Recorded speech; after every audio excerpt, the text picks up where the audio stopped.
A very good morning to all of you. Beta, now we are going to start a very important point. Listen, जो point आता आपण घेतोय ना, तर त्याच्यामध्ये 2020 मध्ये पण क्वेश्चन विचारलाय, 2019 मध्ये पण विचारलेला आहे आणि अजून जे तर ज्या एक्झाम झालेल्या 16-17च्या, सो एव्हरी इयर कंपल्सरी बेटा त्या पॉइंट मधले क्वेश्चन्स येतात म्हणजे येतात. Okay, for NEET exam. Now, what we are going to study, we are going to study the phases of a cell cycle. ठीक है बेटा? What we are going to study phases of cell cycle.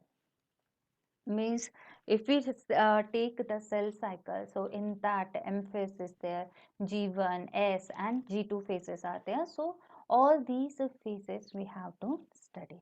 ठीक है? First of all, we will take the introductory part. You know what, beta?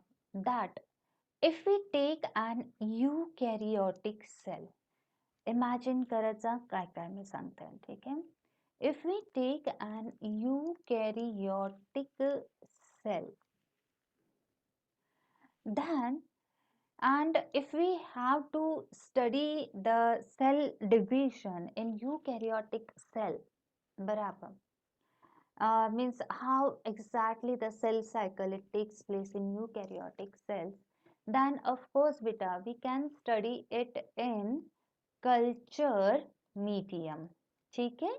जो culture medium आहे तर त्याच्यामध्ये आपण युकॅरियोटिक सेल्सचा सेल सायकल स्टडी करू शकतो. म्हणजे सिंपल आहे, लॅबोरेटरीमध्ये आपण कल्चर मीडियम तयार करत असतो, त्यामध्ये हे युकॅरियोटिक सेल टाकायचा आणि त्याला जे आता डिवाइड करायला सांगायचं. सो तो जसं जसं डिवाइड करेल त्याला आपण मग ते स्टडी करतो अँड दॅट्स इट. सो कुठे आपण स्टडी करू शकतो? लॅबोरेटरीमध्ये कल्चर मीडियममध्ये स्टडी करू शकतो असं दिलेलं.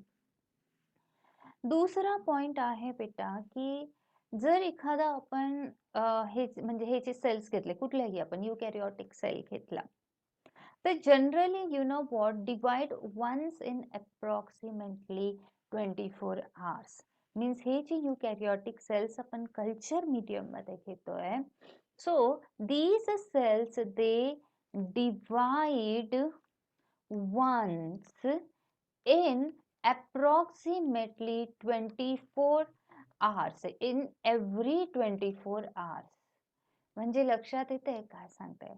हे जे युकॅरियोटिक सेल्स आपण कल्चर मीडियम मध्ये टाकलेले आहेत, हे कल्चर मीडियम आहे, हा सेल टाकला आपण तिथे, याचं आपण डिव्हिजन बघतोय तर प्रत्येक 24 hours मध्ये, in every 24 hours it will show a particular division. ठीक आहे, तर तो डिव्हिजन दाखवणार आहे असं म्हटलेलं आहे. चलो ठीक आहे. बट आहे ना बेटा, अनदर पॉइंट, दिस ड्युरेशन माहिती आहे का की हा जो ड्युरेशन आहे, this 24 hours duration, it may vary. ते व्हेरी करतं. Duration of cell division it can vary according to cell to cell type. म्हणजे डिफरंट सेल टाईप्स असतात ना आपल्याकडे, सेल टू सेल टाईप ते डिपेंड करू शकतं. और you know what, one organism to another organism also. म्हणजे ह्युमन बिंग्स मध्ये ते डिफरंट थोडासा अप्रॉक्स वेगळा होऊ शकतो, ऑर्गॅनिझम टू अनदर ऑर्गॅनिझम. ठीक आहे, तर ऑर्गॅनिझम टू ऑर्गॅनिझम सुद्धा हा जो ड्युरेशन आहे हा चेंज होऊ शकतो असं ते दिलेलं आहे. मग त्या वेअरॅज आता इम्पॉर्टंट MCQ अजून एक मी तुम्हाला सांगते की जे ईस्ट असतो बेटा, ठीक आहे, जे ईस्ट असतं, आता ईस्टचं जे ड्युरेशन असतात तर it is near about 1.5 hours, means only 90 minutes. East can divide in once in every 90 minutes. त्याला फक्त 90 minutes लागतात डिवाइड होण्यासाठी. आपल्या बाकीच्या युकॅरियोटिक सेल्सला जे ते 24 hours लागतात एकदा डिवाइड होण्यासाठी. ठीक आहे, सो आय होप हे जे फर्स्ट पॉइंट दिलेला आहे तर तो समजला असेल. आपण बघूया, रिवाइज करूया अगेन. ठीक आहे, नाउ सी हिअर बेटा, they are saying phases of cell cycle. So what are the MCQs? Check. A typical eukaryotic cell cycle is illustrated by human cells in culture. म्हणजे जर आपल्याला टिपिकल युकॅरियोटिक सेल सायकल आपल्याला study करायचं आहे, युकॅरियोटिक cells मध्ये study करायचं आहे, तर आपण त्यांना ह्युमन सेल्स यूज करू शकतो कल्चर मीडियम मध्ये. सो आपण तिथे स्टडी करता येईल. सेकंड पॉइंट दिलेला आहे बेटा, that these cells means these eukaryotic cells divide once. ठीक आहे, MCQ in approximately every 24 hours बेटा. सो प्रत्येक 24 आवर्स मध्ये यांचं डिव्हिजन होत आहे. Means if this is the first cell, after 24 hours it will divide into two cells. These two daughter cells, they will take 24 hours to divide. Again these will take 24 hours to divide. हे असं दिलेलं आहे. इथे 24 hours लागत आहे, इथे 24 hours लागत आहे, इथे 24 hours लागत आहे. Approximately they are saying, not exactly 24 hours. So हे first झालं MCQ. However, next बेटा MCQ, this duration of cell cycle है ना, ही जी 24 hours duration घेतलेली आहे, it can vary from organism to organism and also from cell type to cell type. म्हणजे या आता एका ऑर्गॅनिझम कडून दुसऱ्या ऑर्गॅनिझम मध्ये व्हेरी करेल, या तर एका सेल कडून दुसऱ्या सेल मध्ये ते व्हेरी करतं, असं दिलेलं आहे. ठीक आहे, तर हे पण लक्षात ठेवायचं आहे. नेक्स्ट इज MCQ बेटा, that yeast for example can progress through the cell cycle in only about 90 minutes. This is a very important MCQ. However, जो yeast आहे, तर yeastला किती लागणार आहे बेटा, टाइम किती लागणार आहे yeastला? ओनली 90 minutes लागतात. 90 minutes means 1 hour 30 minutes. 1 hour 30 minutes, right? दीड तास. करेक्ट ना? तर एवढं लागणार आहे ईस्टला. आलं लक्षात? जर ते युकॅरियोटिक ह्युमन सेल्स म्हटलं तर 24 hours, ईस्ट म्हटलं तर मग तिथे घेणार आहे आपण 90 minutes and that's it. Then the next further thing is beta which we have to study, it is about the cell cycle. Now we are going to start to study the cell cycle. So here it is the cell cycle, this one we have to study, very important. See, the cell cycle is divided into two basic phases. One is interphase, another is M phase or mitotic phase. So please pay attention over this diagram. It's very important. Here, this diagram, it shows the cell cycle. Okay, cell cycle. We know what is cell cycle. In this cell cycle, what you can see that there are only two main phases. One is M phase. Can you see this one? This full is M phase. And second, it is this. Here you can see from here till here, it will be the interphase. What you will say? It will be interphase. So, M phase means what बेटा? आता तुम्ही नीट proper बघा की M phase म्हणजे जिथे exact mitosis will occur. What will happen? What will occur? Exact mitosis will occur or will take place in this M phase. म्हणजे जो proper म्हणजे जिथे आपण म्हणतो सेल डिव्हिजन, तर सेल डिव्हिजन जी प्रोसेस आहे, ऍक्च्युअल प्रोसेस आहे, that will occur in this mitotic period. Then what is this interphase? This interphase, it is actually known as the preparatory phase. What you will say? It is known as preparatory phase. बेटा नीट लक्ष द्यायचंय काय सांगते. तर आता example मी सांगते. समजा आता आपल्याकडे लग्न असतं, जस्ट एक एक्झाम्पल देते मी. सी, आपल्याकडे लग्न असतं, तर लग्नासाठी आपण किती सारी तयारी करतो. लग्नासाठी आपण तयारी जवळपास 6 महिने अगोदर पण करतो किंवा 2 महिने अगोदर तरी करतोय. एवढी तयारी करतो. किती काय काय तयारी असते हे तुम्हाला सगळ्यांना माहित आहे. ते प्रिपरेशन झालंय. आणि बेटा लग्न जे लागण्याची जी प्रोसेस आहे ती कदाचित हाफ एन आवर मध्ये कंप्लीट होत असेल. म्हणजे लक्षात येते एम फेज म्हणजे लग्न लागण्याची प्रोसेस आणि ही जी इंटरफेज आहे ही म्हणजे त्या लग्नासाठी आपण केलेली तयारी. तेवढा तो ड्युरेशन आहे. लक्षात येतंय? म्हणून मी हे लग्नाचं दिलेलं आहे की तयारीला आपल्याला खूप वेळ लागतो, पण जी ऍक्च्युअल जी प्रोसेस आहे, जी पण असेल, मग ती लग्नाची असेल किंवा इथे सेल डिव्हिजनची असेल, त्या प्रोसेसला खूप छोटा ड्युरेशन लागतो बेटा. So what exactly will be in interface? इंटरफेसमध्ये काय करायचंय की सेलला जेव्हा डिवाइड व्हायचंय है ना, मायटोसिस दाखवायचंय, कॅरिओकायनेसिस आणि सायटोकायनेसिस दाखवायची आहे, तर त्याच्यासाठी जे काही गोष्टी त्याला लागणार आहेत, ते सगळी तयारी आपण ह्या इंटरफेसमध्ये करणार आहे. Means in G1 phase, in S phase and in G2 phase we will do that. Thing is beta, just एक imagine करा, what are these two? These two are the daughter cells. हे दोन कोण आहे बेटा? daughter cells आहे. मग आपण सेल सायकल इथून स्टार्ट करूया. We are having these two daughter cells.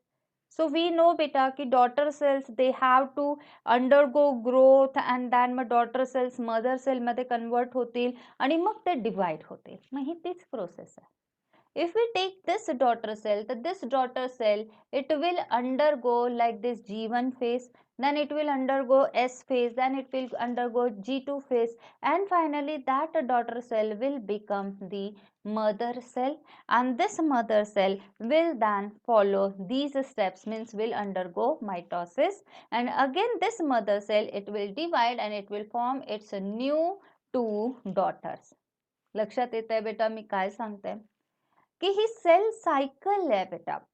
So what do you think की बघा आता ही डॉटर सेल आहे, ही डॉटर सेल जी आहे तर it will undergo G1 phase, S phase, G2 phase, and then it will become mother, and then this mother cell it will divide.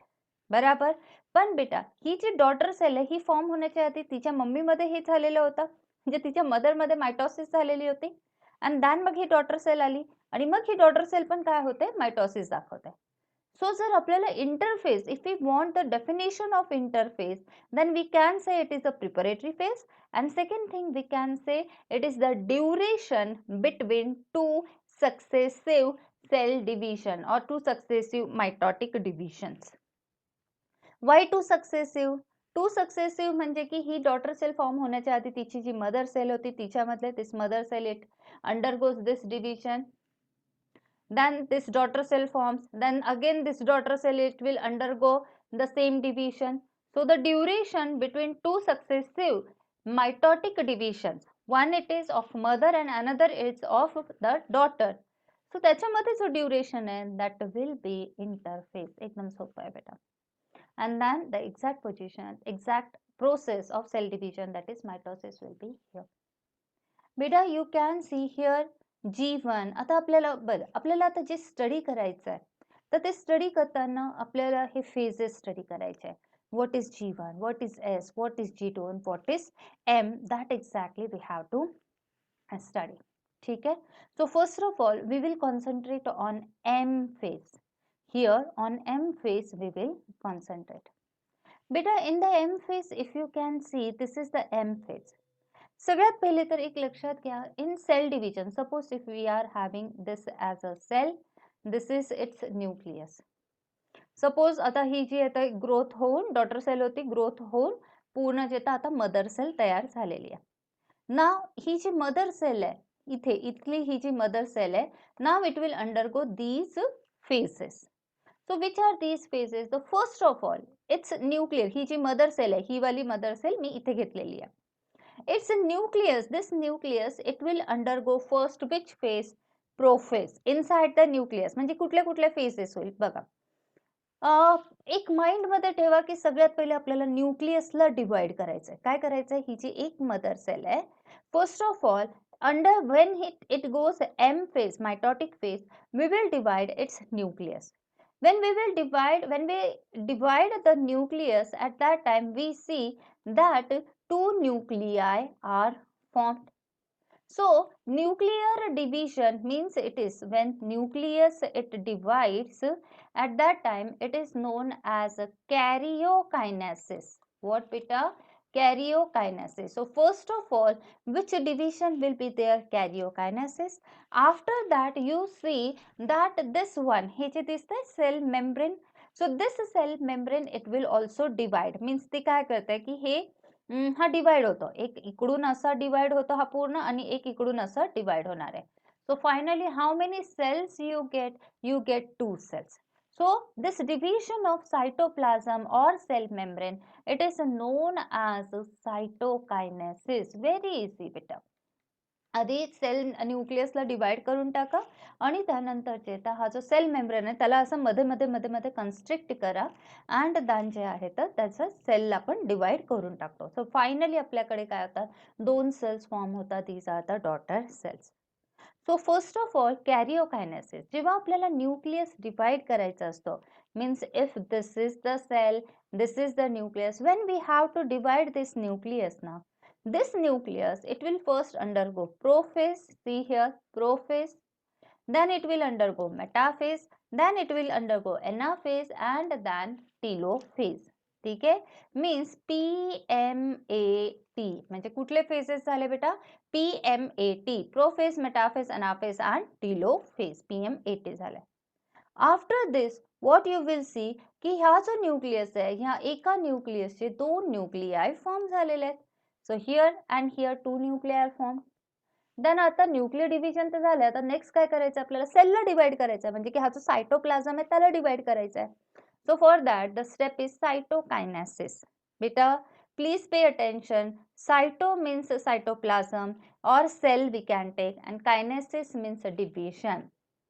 Please write, kinesis means what? It is a division of what? Cell. Cyto means cell you can say, or here we can take cytoplasm.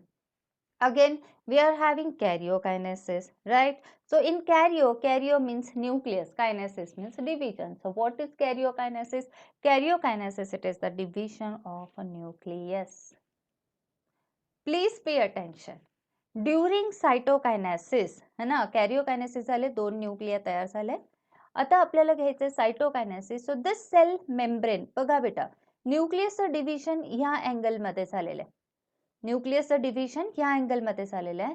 तर of course बेटा हा जो sale membrane आहे त्याची जी constriction होईल, division होईल, it will be in this angle. So you can see how many cells are there. This is one cell and this is another cell. Perpendicular to each other division होतं बेटा, हे लक्ष द्यायचं आहे. आलं लक्षात मी काय सांगितलं ते एम फेजशी related. Okay, so what they are saying बेटा की ऍक्च्युअल जे आहे, so see here in the book we will see. Listen ना.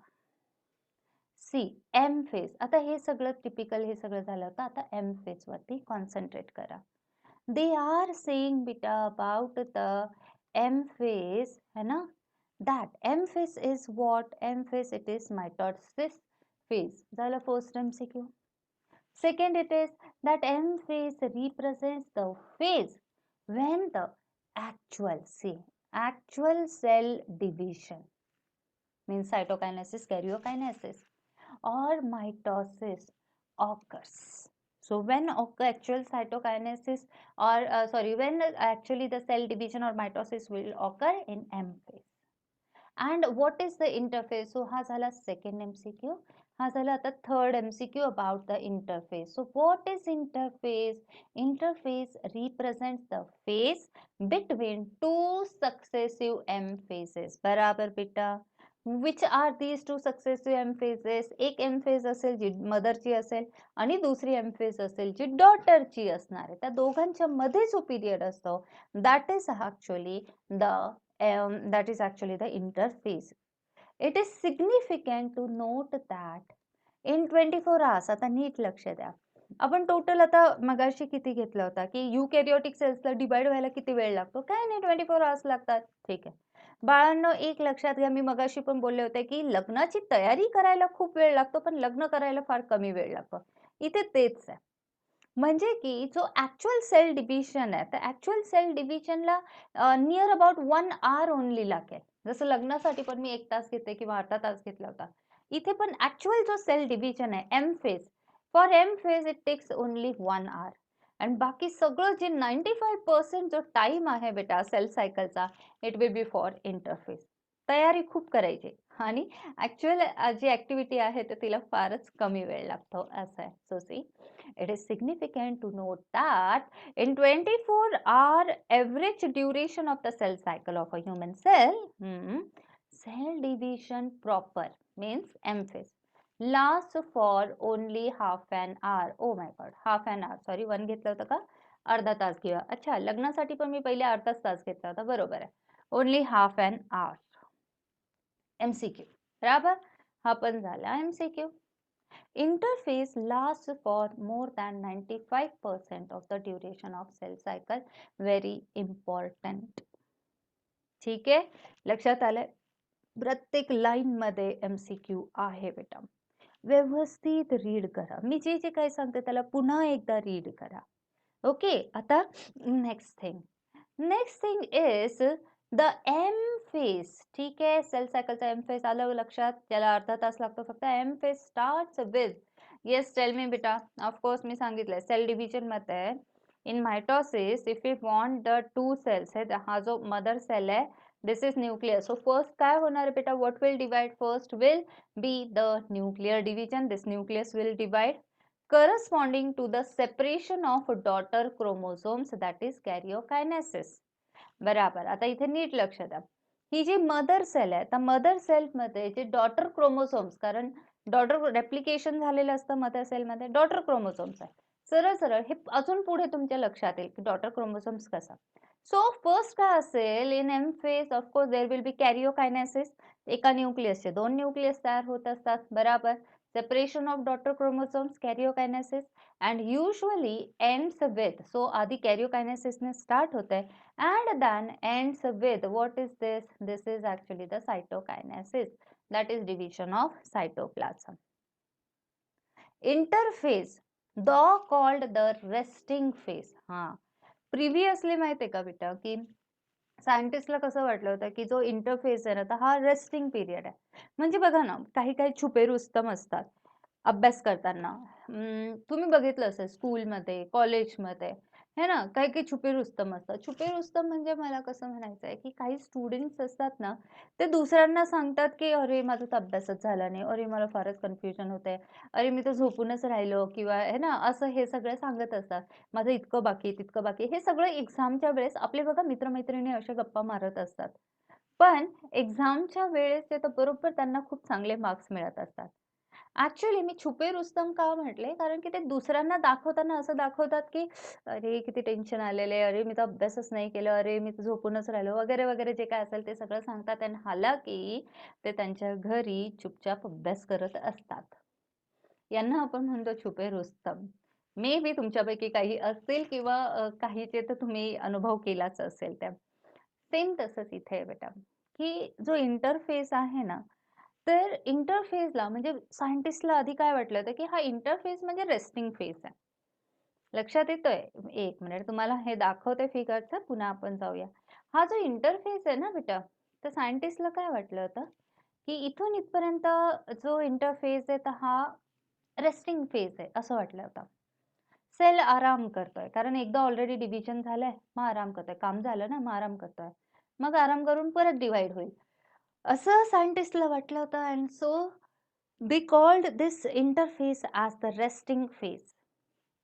But afterwards, scientists came to know that अरे हा जो सेल आहे हा रेस्ट नाही करत आहे, तो काय करतोय, तो प्रिपरेशन करतोय for next division.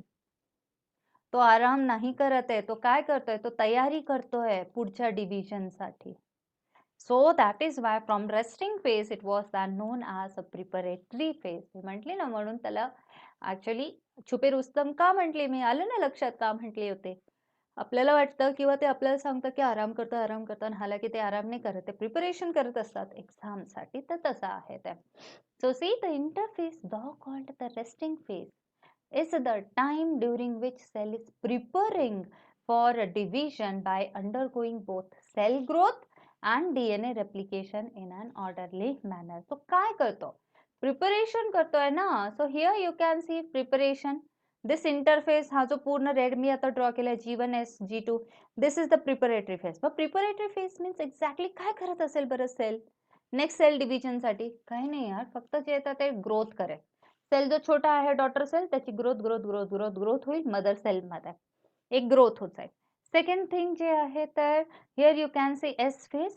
S phase means synthesis phase, की इथे इंटरफेस मध्ये तो त्याचे जे ऑर्गॅनिल्स आहे, अमायनो ऍसिड्स असतील, एन्झाईम्स असतील, हिस्टॉन प्रोटीन्स असतील, त्याच्यानंतर डिफरंट अजून प्रोटीन्स असतील, इवन द DNA असेल, या सगळ्यांचं डुप्लिकेशन करून टाकतो. आले लक्षात? ही तयारी तो करत असतो. फक्त एवढं लक्षात घ्या, पुढे आहे ते डिटेलमध्ये. So here what they want to say beta, that is the time, means the interphase, though called the resting phase, is the time during which the cell is preparing for division by undergoing. मग कसं करतोय तर by undergoing, एक तर sale growth आहे आणि दुसरं DNA replication आहे in an orderly manner. Orderly means well proportionate असणारे, coordinated manner मध्ये असेल. Now further, interphase.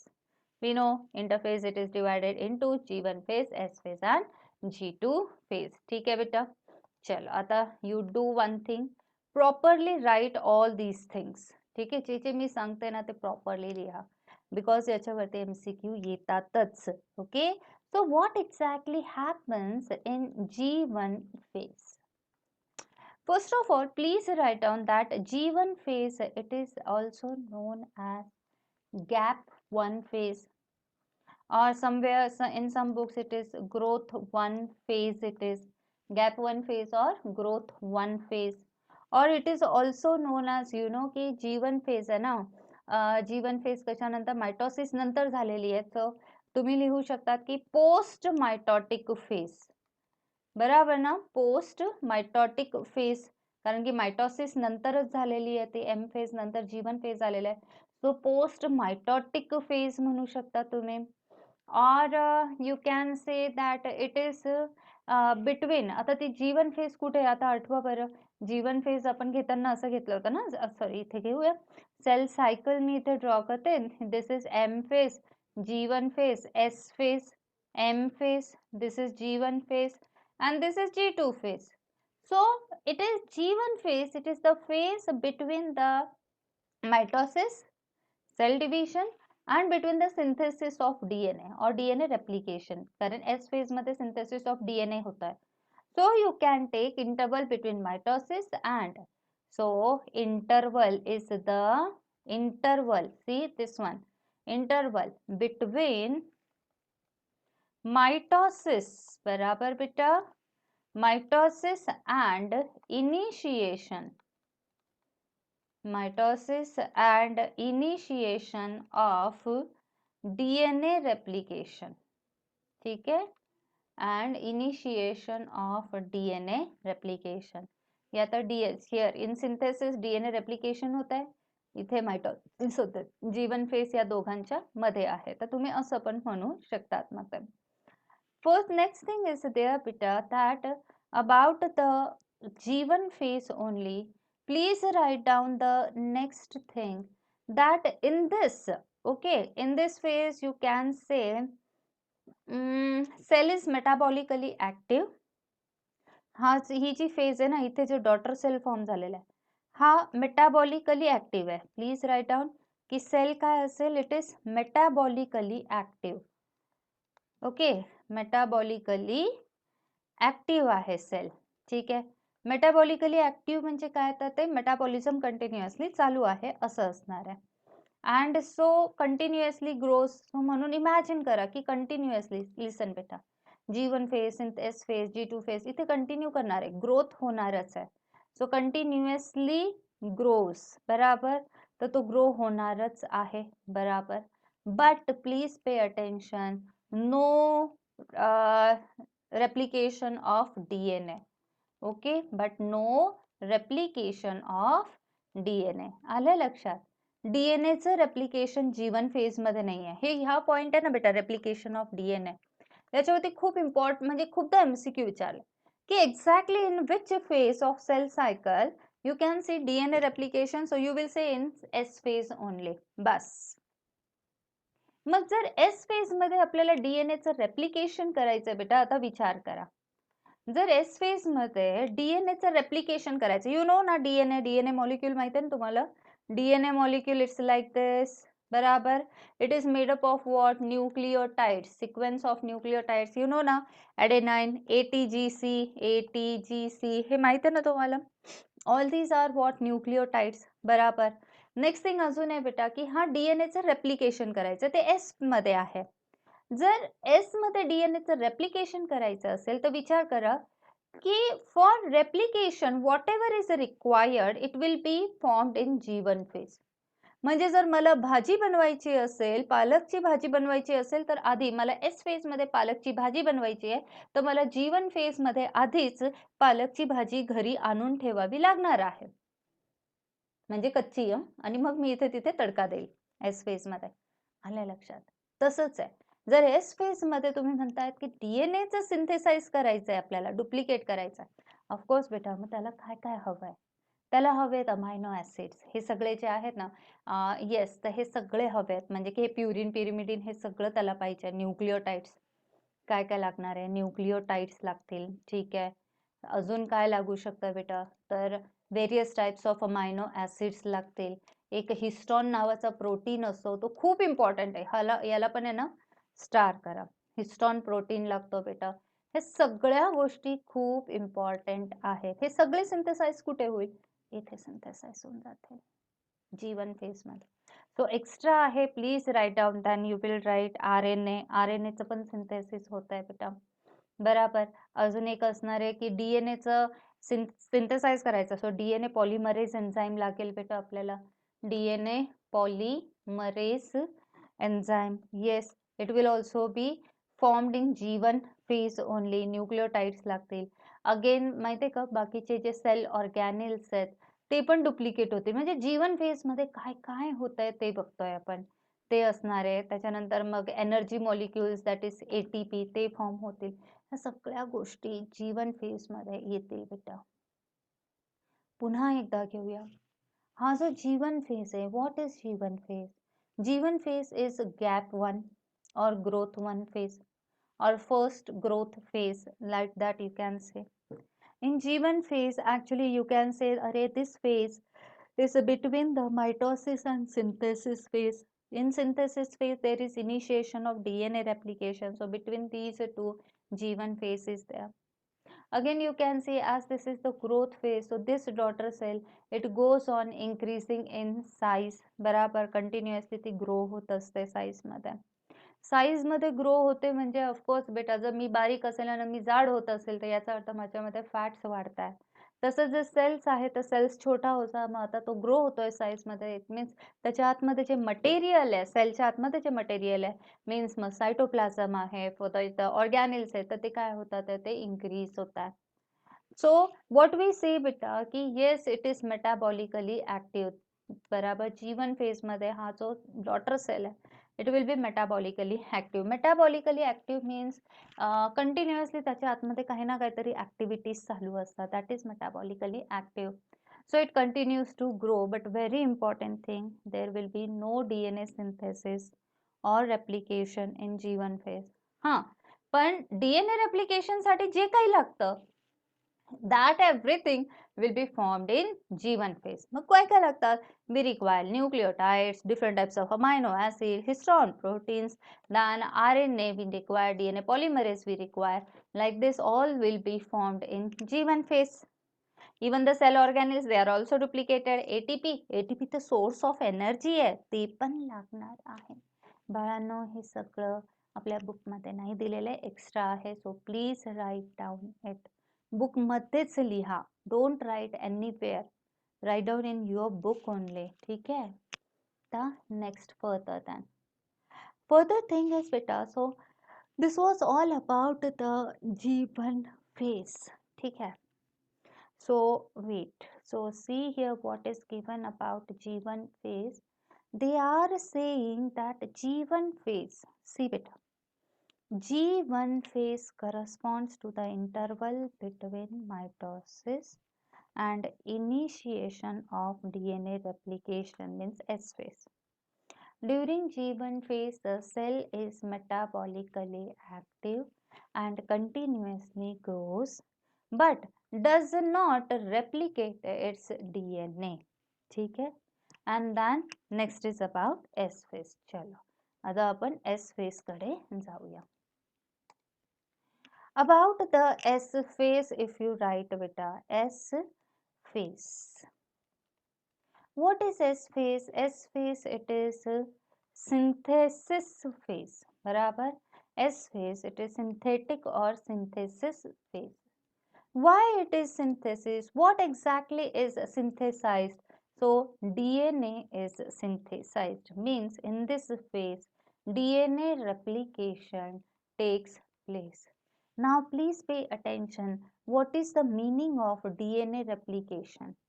DNA replication. Replication means duplication. What? Replication means duplication. Please pay attention what exactly happens in DNA replication. We are having, suppose we are having the cell, the daughter cell. This is the nucleus. Beta, after mitosis, this daughter cell is of course diploid. How it is? Diploid. Diploid means a total 46 number of chromosomes are present. What I say? 46 numbers of chromosomes are present in daughter cell. लक्ष द्या properly. पण इथे ना आपल्याला एक चूक होते. आपण कुठे मिस्टेक करतो तो पॉइंट मी सांगते. बेटा ज्या वेळेस सेल डिव्हिजन होतं मदर कडून डॉटर फॉर्म होते तर ह्या डॉटर मध्ये she is also diploid okay but she is not having 46 chromosomes no cut it is having 46 chromatids. काय असतात त्याच्यामध्ये? 46 क्रोमॅटिड्स असतात. Now what is the difference between chromosomes and chromatids?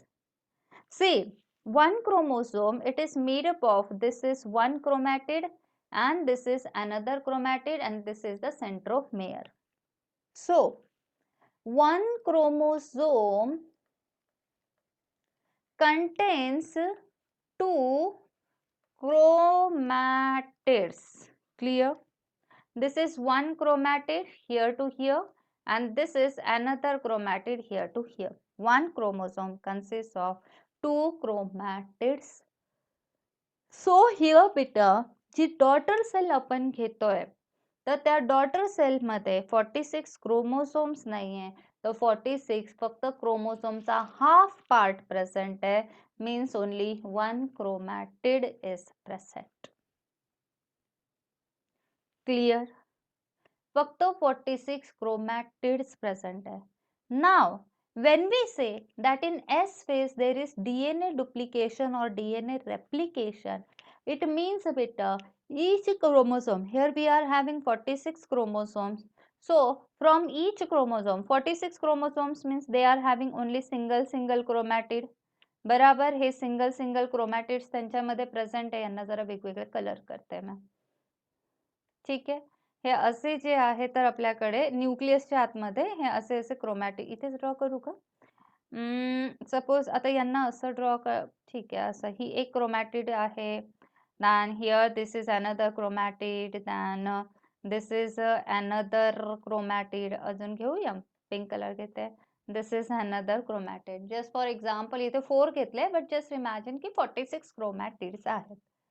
during DNA replication beta each chromatid it duplicates. concept कडे लक्ष द्या. chromatid duplicates. Chromatid duplicates means if this chromatid is there, it will duplicate, then it will form a full chromosome. When this will duplicate, it will form a full chromosome. Similarly, all will form a full chromosome. Clear? It's like this. This is what exactly DNA replication. आपण आपल्याला काय वाटतं 46 chromosomes आहे. मुलं कुठे चूक करतात? त्यांना वाटतं 46 क्रोमोसोम्स आहे. मग डुप्लिकेशन झालं तर 46 + 46 होतात. किती झाले? 92 ना? 92 म्हणजे 92 क्रोमोसोम्स होतात आणि इथे सगळ्यात मोठी मिस्टेक करतात. असं नाही होत. कॅल्क्युलेशन सगळे बिघडतील मायटोसिस मिओसिस मध्ये पुढे मग. व्हॉट एक्झॅक्टली हॅपन्स की ऍक्च्युली 46 क्रोमोझोम्स नसतात डॉटर सेल मध्ये, क्रोमॅटिड्स असतात आणि ते सिंगल सिंगल 46 क्रोमॅटिड्स डुप्लिकेट होतात. मीन्स मग किती फॉर्म करतील बेटा? क्रोमोझोम नंबर किती असेल ते सांगा मला. क्रोमोझोमचा नंबर तर तेवढाच राहील ना, बिकॉज एका क्रोमोझोम मध्ये 2च क्रोमॅटिड होते. आधी आपण हे 1 2 3 आणि 4 घेतले होते सपोज. सो आपल्याकडे 4 क्रोमॅटिड होत्या. आता आपण काय केलं, त्यांचं डुप्लिकेशन केलेलं आहे. आता क्रोमोसोम सांगा किती झालंय? 4च आहे. म्हणजे जरी डीएनएचं जो मटेरियल आहे तो डुप्लिकेट होतोय. लक्षात घ्या मी काय म्हणतोय. Volume of DNA it is doubled but number is same. Volume double होतोय, बराबर ना. आधी एकच क्रोमॅटिड होती, 46 क्रोमॅटिड्स होते. आता 46 क्रोमोसोम्स झालेले म्हणजे की व्हॉल्यूम डबल झालेलं आहे. बट बेटा जो नंबर आहे तर नंबर काय झाला? Number is same.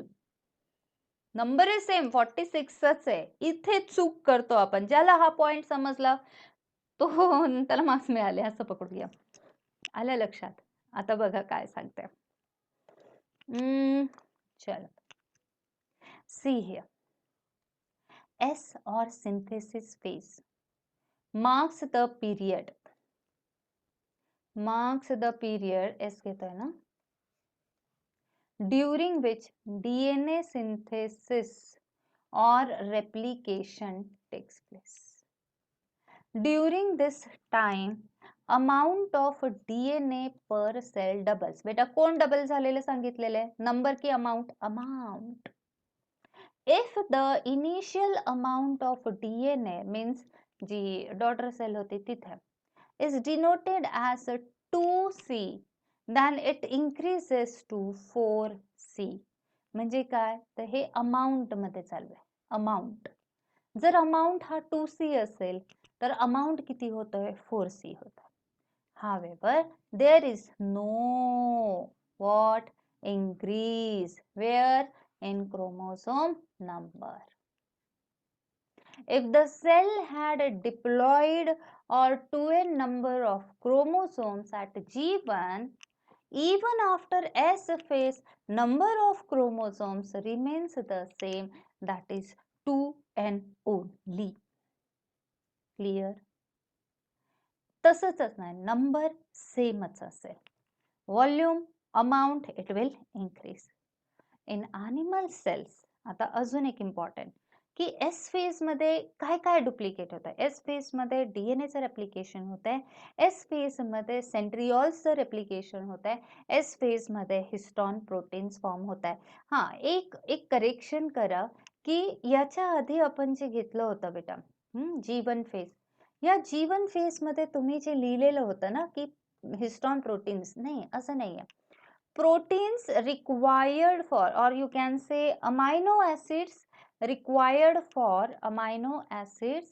required for synthesis of histone proteins. आले लक्षात? means are formed. मीन्स बेटा इन G1 फेज हिस्टॉन प्रोटीन्सच्या सिंथेसिससाठी जे अमायनो ऍसिड्स लागतात तर ते या G1 फेज मध्ये फॉर्म होतात. आणि हिस्टॉन प्रोटीन्स कुठे फॉर्म होतील? एस फेज मध्ये. सो एस फेज मध्ये आपण डीएनए रेप्लिकेशन करतोय, आपण हिस्टॉन प्रोटीन्स फॉर्म करतोय आणि खूप खूप खूप खूप इम्पॉर्टंट मीन्स सेंट्रिओल्सचं डुप्लिकेशन करतोय. खूप इम्पॉर्टंट पॉइंट आहे हा. सेंट्रिओल्सचं डुप्लिकेशन पण असणार आहे. अजून एक गोष्ट बेटा दॅट दिस वन क्लिअर करते. This one it is also known as invisible phase. Please write down. This phase is also known as invisible phase. ठीक आहे. नाव नेक्स्ट आता फर्दर घेऊ आपण. Further, it is what they are saying. See, in animal cells, during the S phase, DNA replication begins in the nucleus. The centrioles duplicates in the cytoplasm. बराबर है. जर आपण इथे हा एक सेल घेतला, this is nucleus. Where is DNA? DNA is present inside the nucleus. Where are centrioles? Centrioles are present in the cytoplasm.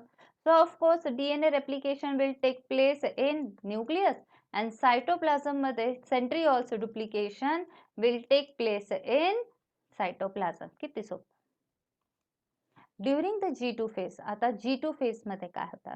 आता बेटा लक्षात घ्या की G2 फेज नंतर लगेच कुठली फेज आहे? After G2 phase M phase is there. So of course M phase साठी प्रॉपर मायटोसिस साठी जे काही रिक्वायर्ड असेल that will be formed in G2 phase. So they are saying during G2 phase proteins are synthesized in preparation for mitosis while cell growth continues. बराबर. So please write down what you will write की in आपण इथे लिहूया in G2 phase. So please write down about G2 phase. You will say that what is formed? RNA is formed. Then proteins, ठीक है, like tubulin. Proteins like tubulin नावाकडे लक्ष द्या, like tubulin for multiplication of tubulin. Then for multiplication of cell organelles, ठीक है, of cell organelles. Okay, so हे form होता है. And then एक मिनिट, हे इथे नका घेऊ. सो ते फॉर्म होणार आहे. अगेन देन इथेच कंटिन्यू करा. Then tubulin important MCQ. Tubulin protein is synthesized for spindle fibers. Spindle fibers साठी हे required आहेत बेटा. And also बेटा, of course in G2 phase cell growth will also occur. Continue करें. ओके. सो लक्षात घ्या मी काय काय पॉइंट सांगितले. G2 फेज मध्ये RNA चं पण सिंथेसिस आहे. बाकी मग M फेज मायटोसिस मध्ये जाणार आहे तर त्याच्यासाठी जे काही प्रोटीन्स रिक्वायर्ड आहेत ते सिंथेसाइज होते. प्लस बेटा स्पिंडल फायबर्स फॉर्म करायचे आपल्याला मायटोसिस मध्ये, त्यांच्यासाठी ट्युब्युलिन प्रोटीन लागतो, तो फॉर्म होत आहे. Please write down some points. See, write down extra points. Because त्यांना असे खूप सारे क्वेश्चन्स येतात, आपण कन्फ्यूज होऊन जातो नेमकं कुठल्या कशात लिहायचं आहे असं. So write down. RNA synthesis occurs throughout the interphase.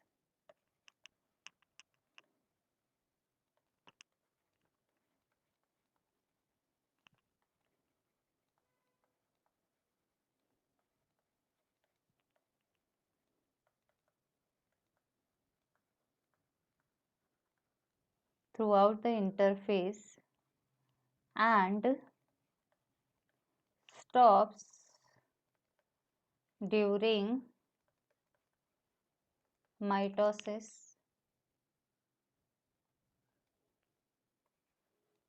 Second point, the SG2 and mitotic periods. The SG2 and M phase are relatively constant. ठीक है, constant in the cells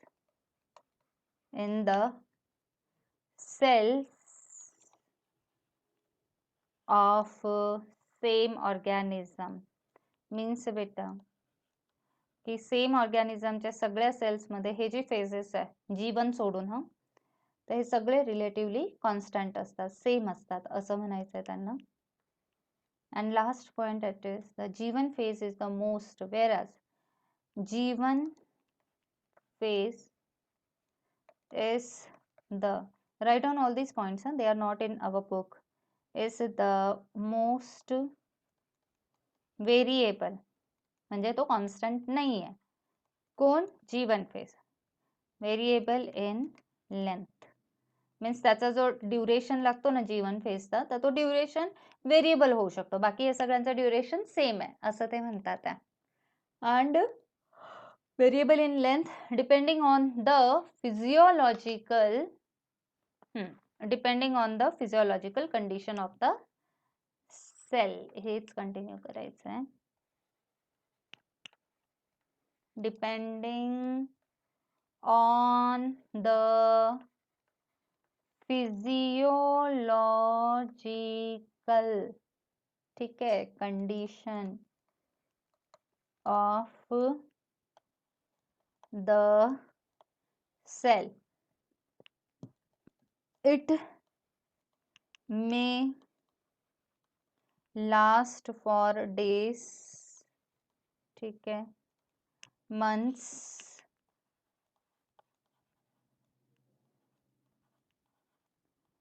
or years. Clear beta? So these are the extra points. RNA synthesis throughout the interphase घ्यायचं आहे. S phase, G2 phase, M phase ते stable असतात. G1 phase variable आहे. Depend कशावरती करतं? तर physiological condition of sale वरती depend करणार आहे. Okay, now next thing, further very important 2020 चा क्वेश्चन बद्दल मला सांगायचं आहे. बेटा see here this figure, see this figure. In this figure, ठीक आहे, मला आता एक सांगा, सगळ्यात पहिले ही फिगर समजण्याच्या आधी बेटा, सपोज आता आपण ह्युमन बिंग्स कन्सिडर केले, इमॅजिन केलं. मला आता एक सांगा की आपल्या बॉडीमध्ये जे सगळे सेल्स आहेत हे कंटिन्युअसली डिवाइड होत जात आहेत. इवन इन प्लांट्स ऑल्सो, की सेल्स कंटिन्यू डिवाइड होत आहेत का बेटा? जर असं असेल, जर ह्युमन बिईंग्स आहेत, आपले सगळे सेल्स कंटिन्यू डिवाइड होतील, तर आपल्याला एक लिमिटेड ग्रोथ नसणार आहे. आपण फार कसे तरी होऊन जाणार. आपली हाईट व्हेरिएबल होऊन जाईल, आपलं वेट कुठल्या कुठे जाईल, कसं तरी होऊन जाऊ आपण. लक्षात येत आहे? प्लांट्स मध्ये पण सेम थिंग आहे बेटा. असं कधीच नसतं की सगळे सेल्स जे तर एकदा फॉर्म झाले तर ते कंटिन्यू डिवाइड. कॅन्सर मध्ये तर कंटिन्युअसली डिव्हिजनच होत असतं ना बेटा. अनकंट्रोल्ड डिव्हिजन असते कॅन्सर मध्ये. बट नॉर्मली आपल्यामध्ये काय आहे तर कंट्रोल्ड डिव्हिजन आहे. all the cells, they do not undergo continuously division. Only they will divide whenever they are required to do so. जेव्हा गरज असेल तेव्हाच ते डिवाइड होतील, अदरवाइज नाही होणार. इथे कट झालाय, समजा कट झालं, थोड्या दिवसांनी तिथले जे सेल्स आहेत ते डिवाइड होतील, रिपेअरिंग साठी डिवाइड होतील. आपण छोटे असतो, आपल्याला मोठं व्हायचंय, growth and development, cells divide होतील. आलं लक्षात मला काय म्हणे? मग जे सेल्स डिवाइड होत नाही ते कुठल्या फेज मध्ये जातात? आताच आपण बघितले, ज्यांना डिवाइड व्हायचंय तर ते ऑफकोर्स मायटोसिस नंतर daughter cells G1, S, G2 आणि हे कंटिन्यू चालू असतं. मग ज्यांना डिवाइड नाही व्हायचंय ते काय करते? ज्यांना डिवाइड नाही व्हायचंय, सपोज आता हा डॉटर सेल आहे आणि ह्या daughter सेलला it doesn't want to go in G1 phase, then what it will do? It will exit G1 phase. जर याला G1 phase मध्ये एक्झिट, तर ती काय करेल? याला आपण म्हणायचं exit. It will exit G1 phase. G1 phase मध्ये जाऊन तो एक्झिट करतो. G1 phase मध्ये जाऊन एक्झिट करून तो कुठल्या फेज मध्ये जाईल बेटा? In G0 phase. Where it will go? in G0 phase. लक्षात येत आहे कसं घेतलेलं आहे? Daughter cell, it will undergo G1 phase and then it will exit G0 phase. G1 phase, and where it will go? It will go in G0 phase. G0 means where the growth is 0. No growth will be there. Growth nahi hai, but metabolically that cell, it will be active. Alive ठेवायचं आहे ना बेटा, जिवंत ठेवायचं आहे. So metabolically active राहील, but तो growth नाही दाखवणार आहे. आलं लक्षात? So that will be G0 phase. One more thing I want to tell you, किंवा ती नंतर सांगते, आधी आपण हे बघूया. बेटा शेअर करते हैं स्क्रीन. सी, हेच आहे ना स्क्रीन? हा, हेच आहे. See here. हे तर झालंय, हे झालंय. Yes, see here. Some cells in the adult animals. हाँ, important MCQ, first MCQ. In some cells in the adult animals do not appear to exhibit division. Means they division करत नाही. Example which cells? Heart cells. Example. And many other cells divide only occasionally. आणि बाकीचे कधी divide होतात? Occasionally. As needed to replace cells that have been lost because of injury or cell death. जसं मी इथे म्हणते injury झाली तर इथे नवीन सेल्स येते. मग इंज्युअर्ड सेल्सला किंवा तिथे जर सेल डेथ झालेली असेल तर त्या सेल्सला रिप्लेस करण्यासाठी मग ते सेल्स, तिथले सेल्स डिवाइड होतील असं दिलेलं आहे. Cells, these cells that do not divide further exit G1 phase to enter an inactive stage called the quiescent stage, that is G0. लक्षात घ्या काय सांगते, ज्या सेल्सला डिवाइड व्हायचं नसेल ते G1 मध्ये जातात, तिथून बॅक G0 मध्ये जातात.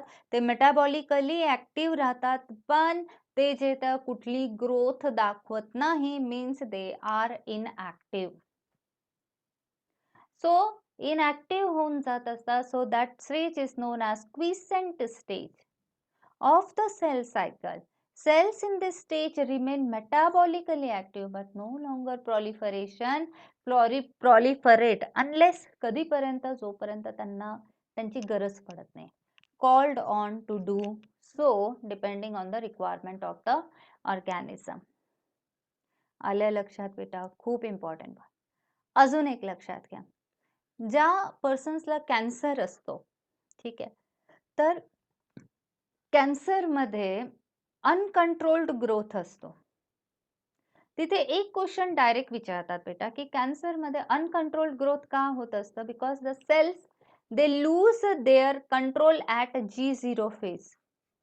G0 फेज हा क्विसेंट स्टेज असतो की तिथे डिवाइड होणार नाही, ऍक्टिव्ह राहतात पण ते डिवाइड होत नाही, थोडे दिवस इनऍक्टिव्ह राहतात. मग ते म्हणजे मेटाबॉलिकली ऍक्टिव्ह राहतात पण ते इनऍक्टिव्ह असणारे, म्हणजे की डिवाइड होणार नाही असं. पण कॅन्सर मध्ये काय होतं बेटा की हा जो G0 फेज आहे याच्यावरचा जो कंट्रोल आहे तो लॉस होतो. मग ते G0 मध्ये जातच नाही, ते कंटिन्यू डिवाइड होत असं. एवढं एक लक्षात घ्या, loss of control at G0 phase will lead to cancer. तेवढं एक झालंय. ओके, आता पुढचा MCQ व्हेरी इम्पॉर्टंट. पुढचा जो पॉइंट आहे ना, पेन सिलेक्ट करते. Further point is very important. See here. Animals आणि प्लांट्सशी रिलेटेड सांगितलंय बेटा. In animals, see, mitotic cell division is only seen in diploid somatic cells. हे आपल्याला माहित आहे. लक्षात घ्या काय दिलेलं की ॲनिमल्स मध्ये मायटोसिस जो आहे, सेल डिव्हिजन, हे फक्त डिप्लॉइड ऑर्गॅनिझम्स मध्ये असतं. डिप्लॉइड सोमॅटिक सेल्स मध्ये, somatic cells. However, there are few exceptions in this where haploid cells divide by mitosis. For example, male honey bees. Male honey bees आपल्याला माहिती आहे बेटा की त्यांचे जे गॅमेट्स फॉर्म करायचे असतात, हा हनी बी ना, हा हॅप्लॉइडच असतो. मेल हनी बी हॅप्लॉइडच आहे. मग गॅमेट पण मायटोसिसच्या थ्रूच फॉर्म होतात, एनच असतात मग ते, असं आहे ते. सो मेल हनी बीज जे असतात तर ते हॅप्लॉइड असतात, म्हणून त्यांच्यामध्ये मायटोसिस पण हॅप्लॉइड सेल्स मध्येच होईल. बट मोस्टली जी मायटोसिस आहे तर ती सोमॅटिक सेल्स मध्ये असतात, डिप्लॉइड सेल्स मध्ये. अगेन्स्ट दिस द प्लांट्स, जबकि प्लांट्स मध्ये काय असतं? Plants show mitotic divisions in both haploid and diploid cells. Very important MCQ. Plants मध्ये काही प्रॉब्लेम नाहीये. मायटोसिस म्हणजे हॅप्लॉइड असतील, डिप्लॉइड असेल, कुठल्याही सेल्स मध्ये मायटोसिस ते दाखवतात. ओके, जसं आता इथे ऑल्टरेशन ऑफ जनरेशन प्लांट्स मध्ये होतं बस. चलो, so here we will stop beta. Read this paragraph, read this point very properly. Okay, bye.